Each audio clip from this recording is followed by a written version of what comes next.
O, sveiki, užeikit.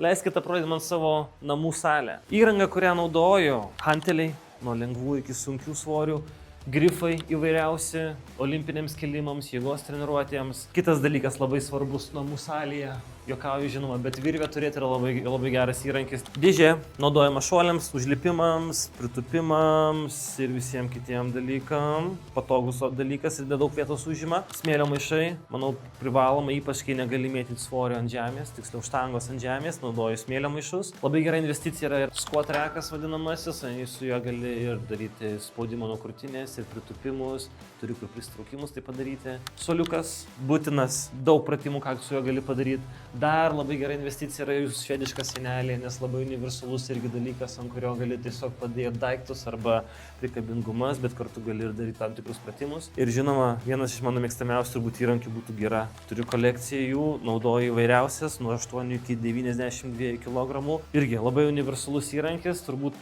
būtų pagrindinis įrankis, kurį naudočiau, jeigu galėčiau pasirinkti kiekvieną dalyką. Ir kiekvieni namai turėtų turėti žiedus. Ar jūs darysite prisitraukimus, ar jūs darysite atsispaudimus su jais, o gal tiesiog vaikas ant jų supsis. Tai va, čia privalomas dalykas. O dabar paprašysiu jūsų išeiti, nes aš noriu pasportuoti biškį, gerai. Ačiū labai. Iki.